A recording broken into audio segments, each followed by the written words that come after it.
Hello everybody, this is Ken Wilber, and I'm delighted to be here with all of you today, and I'd especially like to welcome all my Spanish-speaking friends.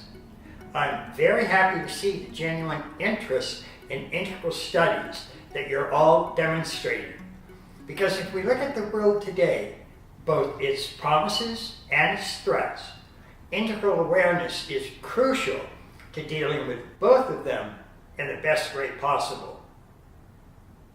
Integral awareness is certainly important if we want to begin handling the various global problems, threats, and conflicts that continue to afflict humanity.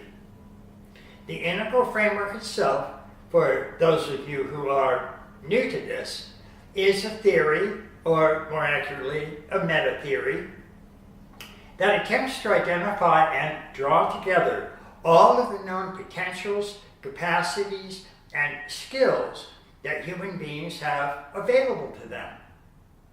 Throughout history, humans in numerous cultures around the world have left maps of the various territories that they encounter.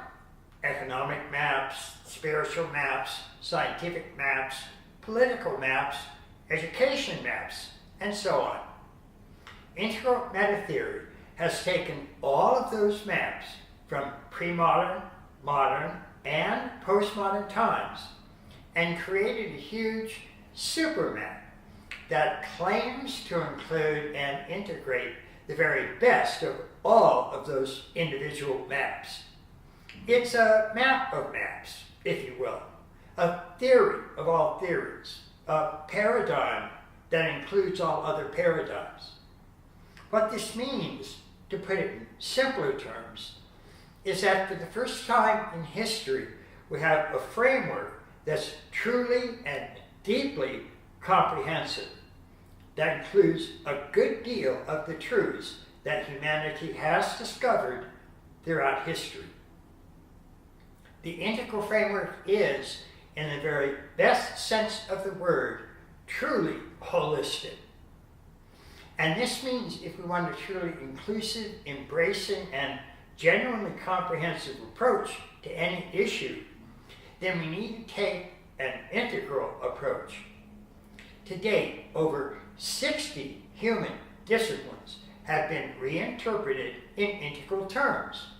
So we have integral business, integral law, integral psychotherapy, integral education, integral art, integral medicine, integral spirituality, integral architecture, integral politics, along with over 50 other disciplines.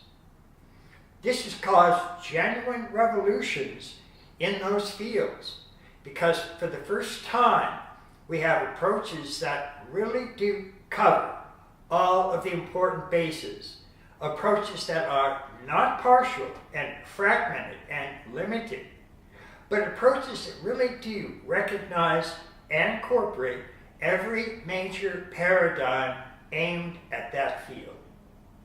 This has changed how these disciplines are looked at and how they are applied in the real world as well. It really is revolutionary. Now, with this integral framework, there are several ways that we use to briefly summarize what its major features are. One way is that we simply list its central elements. There are actually an enormous number of elements in the overall framework, as you can imagine. But there are 5 major components that are particularly important in the integral framework, especially since almost all of them are not even known by most authorities or experts. We call these major elements quadrants, levels, lines, states, and types. It's not really important that you remember those names. The point here is simply that if you want any truly holistic approach to any issue, then you would want to include all of those elements in your approach. That's what happens with integral business, integral education, integral politics, integral ecology, integral spirituality, and so on. these are truly holistic approaches to those areas, and they are having an extraordinary success. Another simple way that we sometimes summarize the integral approach is that it involves addressing waking up, growing up, cleaning up, and showing up. If you include those four activities in any approach you take to an issue, then you will be taking an integral approach that gives you as comprehensive and as holistic a result as you can possibly get. So let's have a very quick look at each of those activities: waking up, growing up, cleaning up, and showing up. Start with waking up. We said that integral meta theory looks at all of the major truths from pre-modern, modern, and postmodern times. Waking up is one of the absolutely crucial truths discovered in the pre-modern era. In fact, every pre-modern civilization around the world, east and west, north and south, developed various paths whose major aim was to wake up. Now, of those 5 central elements of the integral framework that I mentioned, quadrants, levels, lines, states, and types, waking up deals with states, which means, when it comes to humans, states of consciousness. We have simple and brief states of consciousness almost every moment of our waking lives. We have states of joy, sadness, pleasure, pain, happiness, excitement, depression, and so on. You're experiencing some sort of state right now. But we also have some very big and longer lasting states, like the waking state, the dream state, various meditative states, and spiritual states, and religious experiences. The very biggest of these states of consciousness, and definitely the most important, is well known throughout the ancient world and has been called names such as enlightenment, awakening, metamorphosis, pharma, satori, moksha, the great liberation. In short, what we call waking up. This state of waking up, or enlightenment, is the very core of virtually all of the world's great systems of meditation, contemplation, and yoga. In every single one of them, this enlightenment experience is said to be an awakening to a genuine oneness with the ground of all being. Of course, this ground of being itself has also been given dozens, even hundreds, of different names around the world. Spirit, Godhead, the One, Brahman, Buddha nature, the Tao. Well, I won't even try to give a complete list of all of those. In some ways, this enlightenment experience is described slightly differently in the various traditions, but in the very best of them, there's an unmistakable similarity, a family of resemblances among them, starting with the fact that, since this ground of being is radically and totally all-inclusive, it's completely beyond any words or names or concepts or descriptions, including that one. This ground is literally unqualifiable and indescribable. It cannot be adequately named or labeled or characterized. For one thing, almost all of our words and concepts involve opposites. Good versus bad, true versus false, up versus down, pleasure versus pain, north versus south, love versus hate, beautiful versus ugly, happy versus sad, and so on, and so on, and so on. All of our concepts are based on opposites. But this radical ground of being has no opposite. It truly includes absolutely everything. And so, having no opposite, it really can't be defined with concepts that are based on opposites. Even saying that it's all-inclusive won't really work, because something that's all-inclusive would not include anything that is exclusive. So it really wouldn't include everything. You see the problem? However, even though this ground cannot be intellectually conceptualized or described or labeled, it can be directly experienced or realized. And that's the experience of enlightenment, awakening, waking up. And throughout history, wherever this waking up experience was recognized, it was universally claimed to be the summum bonum, the greatest good that a human being could possibly ever know. So this enlightenment experience is a direct realization of the ultimate ground and reality of all existence. It is said to be our own true nature and real self. This experience can be trained, and it can be passed down from generation to generation. In fact, meditative disciplines such as Zen Buddhism, which calls enlightenment by the name of Satori or Kensho, has been passed down for almost 2,000 years.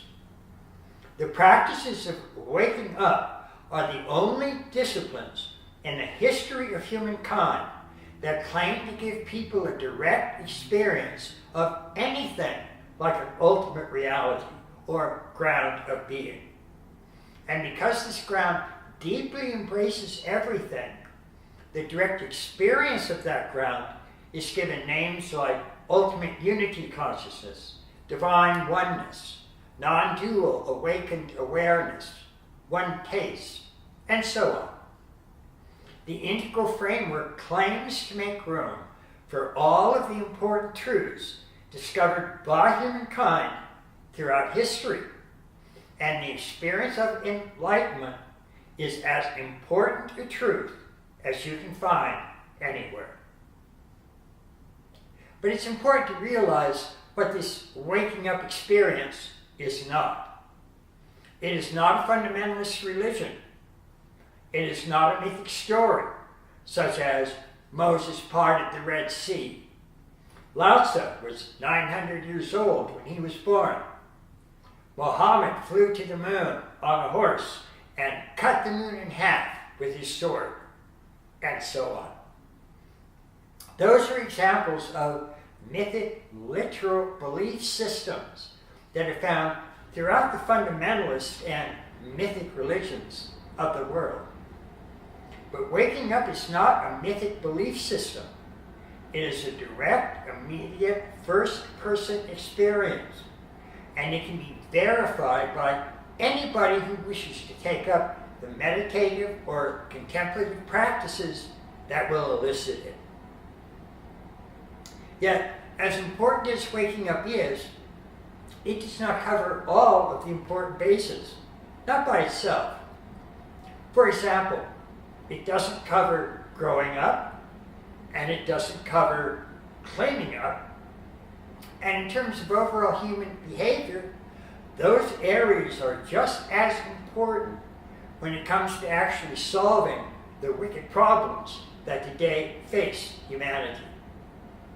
In addition to the profound waking up truths of pre-modernity, we need to add the truths of modernity and post-modernity.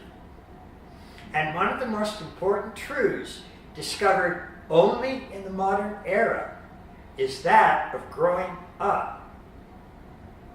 The very process of growing up itself wasn't discovered in its actual details until around 100 years ago.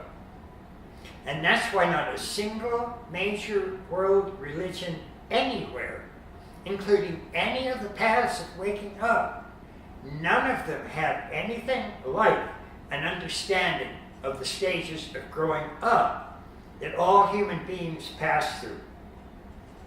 And this has turned out to be disastrous. So, what is this process of growing up exactly?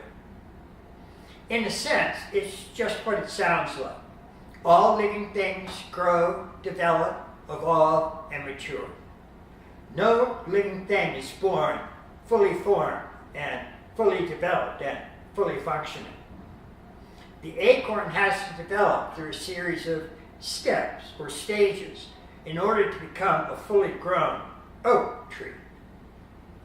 Well, as it turns out, human beings also go through a series of steps or stages as they also grow and mature.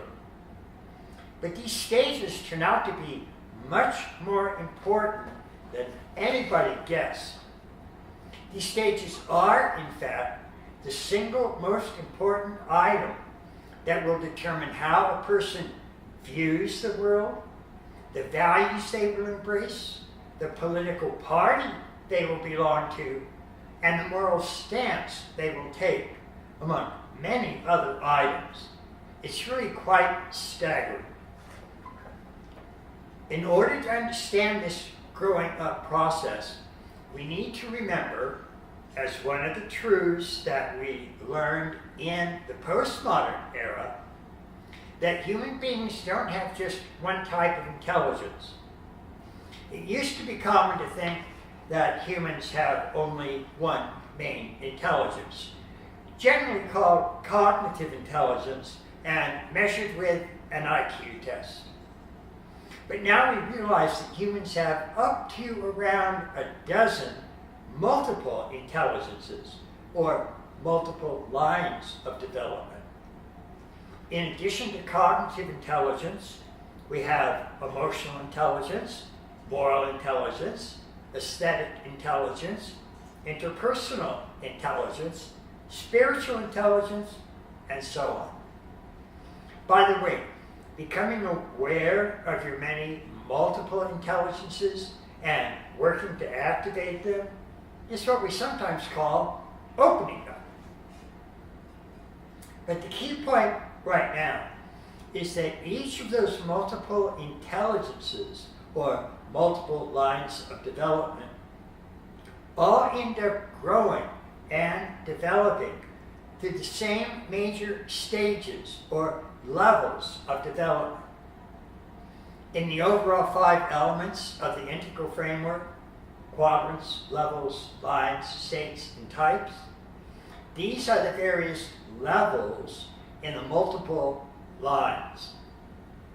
This overall process of growth and development through a well-defined series of stages is what Integral calls growing up. Now, there are several dozen major models of growing up that are now in existence. But if you put all of them on the table and see what they all have in common, you will find that there are, on average, around 6 to 8 major levels or stages that have been discovered so far.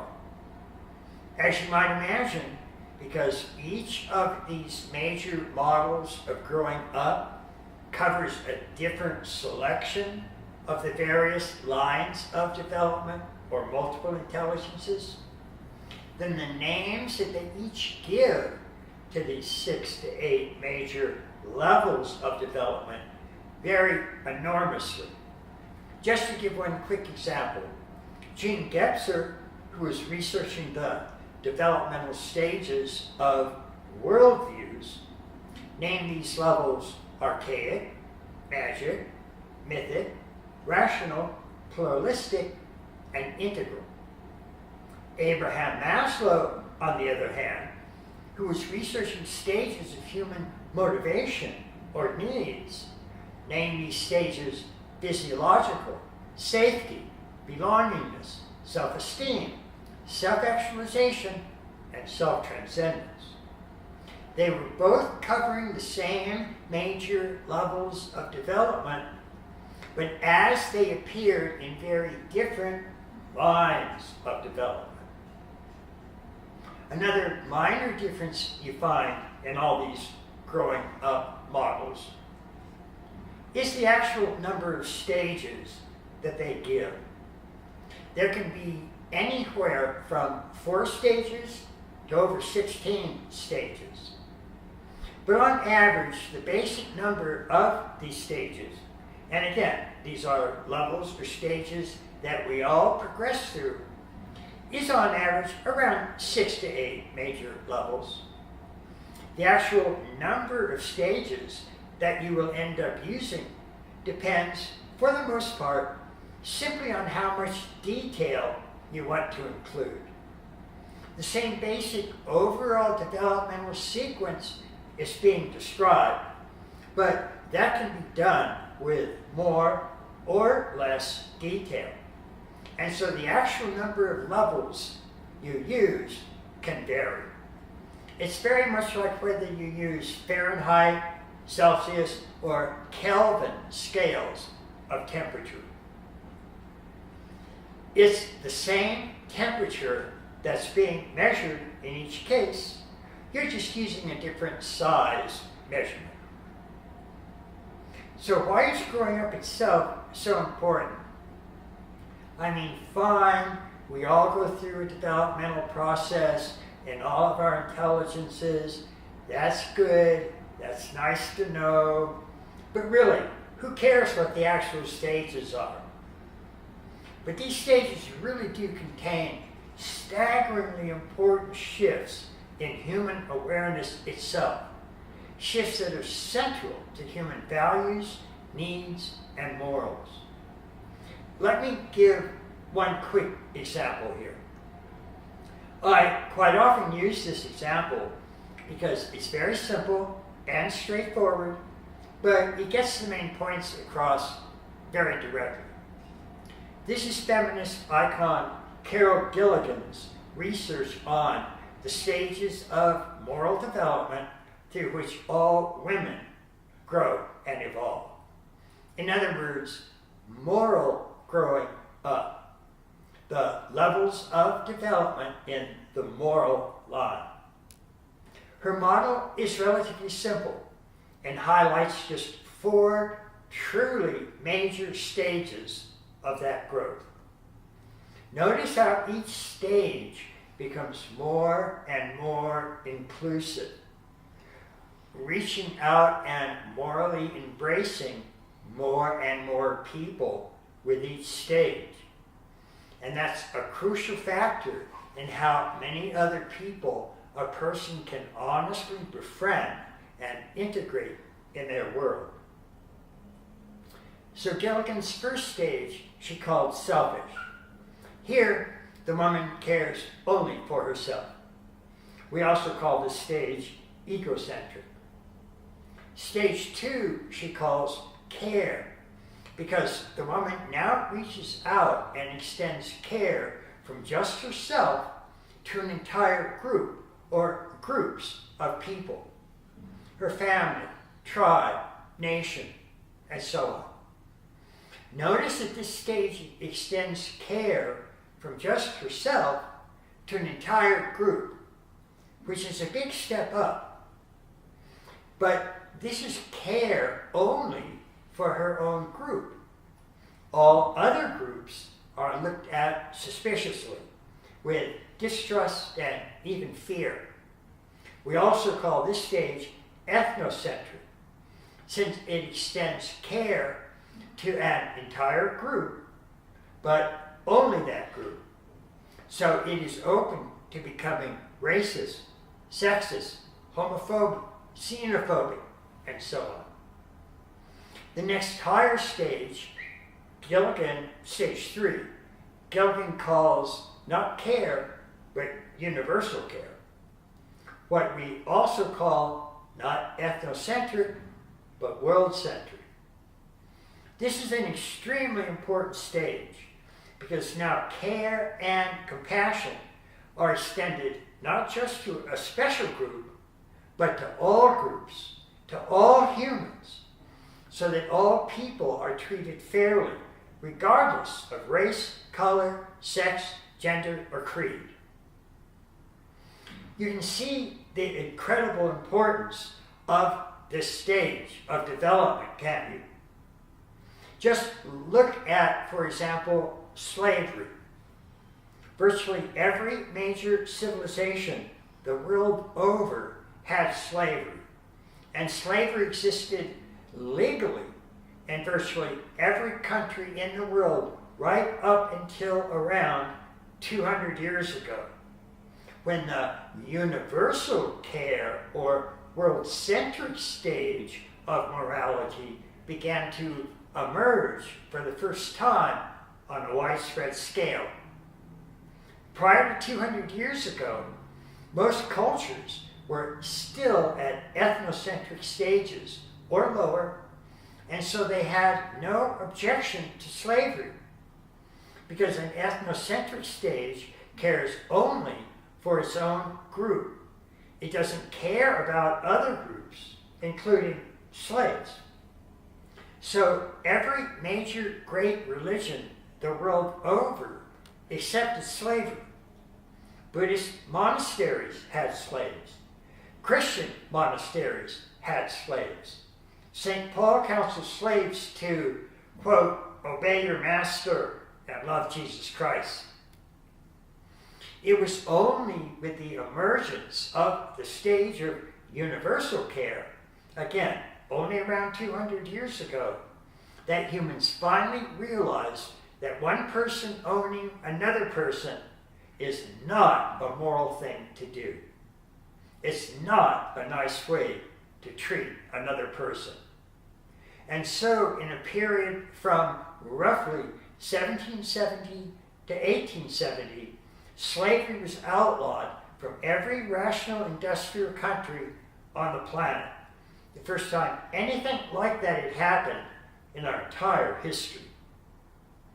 That's how important these stages of growing up really are. You cannot overstate their importance, nor can you overstate the disaster that results when these growing up realities are not taken into account. Slavery is just the start, and genocide is right behind it. By the way, Gilligan's fourth and highest stage, she called integrated, which we also call integral. At this stage, the woman integrates feminine and masculine modes and all of the previous stages as well. A truly inclusive stance, and a stage that is, of course, central to the integral framework. So the overall growing up sequence, in its simplest form, moves from egocentric to ethnocentric to world-centric to integral, or from me to us to all of us to integrating all of them. But notice that around 60 to 70% of the world's population today is still at ethnocentric or lower stages of development. Anything like world peace and solidarity is absolutely impossible unless we fully address these issues. So I think you can start to get a sense of how important a truly integral approach is in terms of spotting and fixing the wicked problems that humans face today. Yet, how often do you hear about anything like waking up or growing up? The same is true, unfortunately, for cleaning up and showing up. Cleaning up is, to put it very succinctly, the process of addressing and helping to cure any problems caused by what is known as shadow material. This whole area wasn't even discovered until the modern era.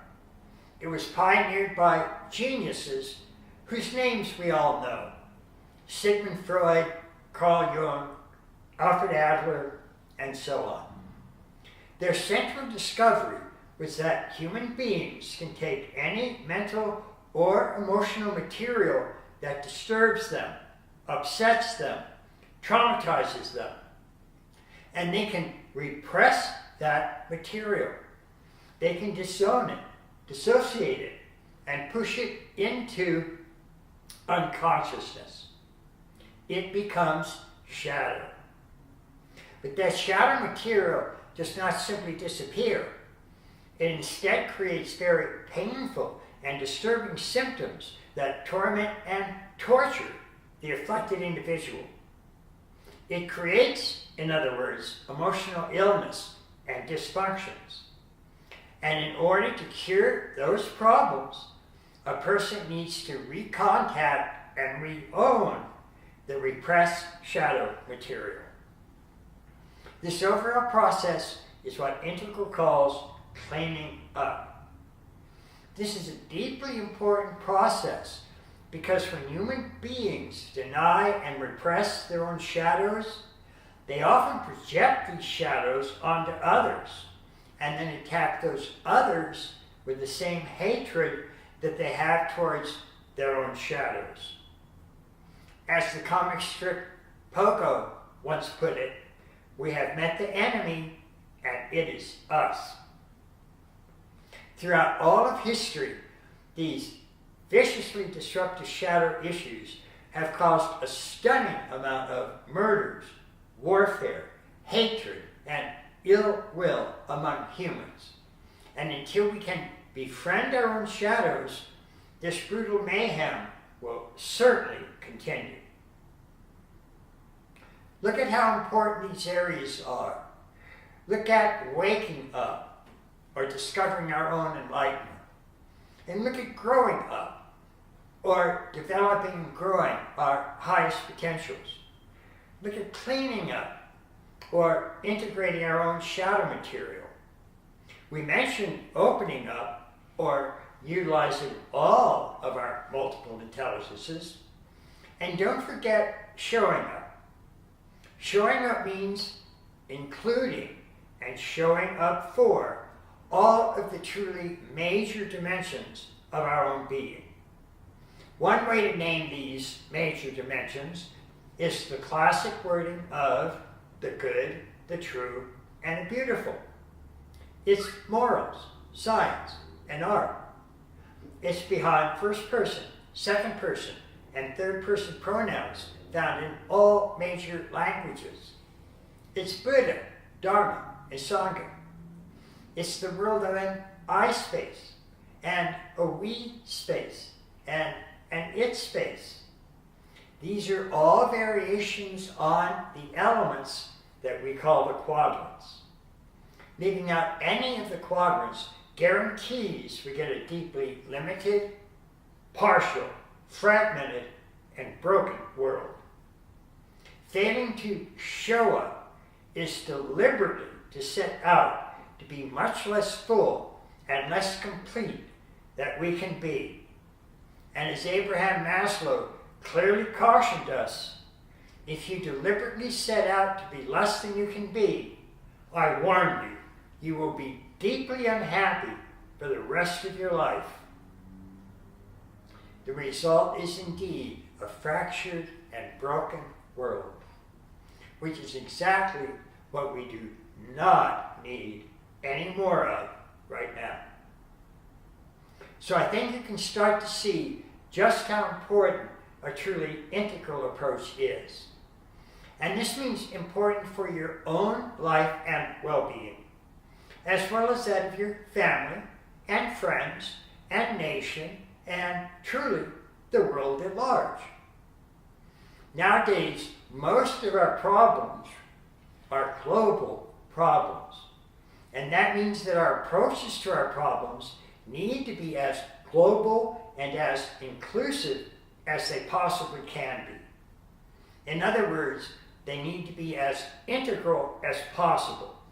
An approach that embraces the very best and brightest truths from pre-modern and modern and postmodern times and combines them all into a truly inclusive approach, radiant in its global outreach and embrace, offering us the best possible chance of saving humanity from itself and saving the planet with it, allowing the world its own greatest possibilities, and offering each person their own deepest happiness and all-embracing love. This is Ken. Please take care of yourselves as you help humanity realize its own greatest potentials. Bye for now.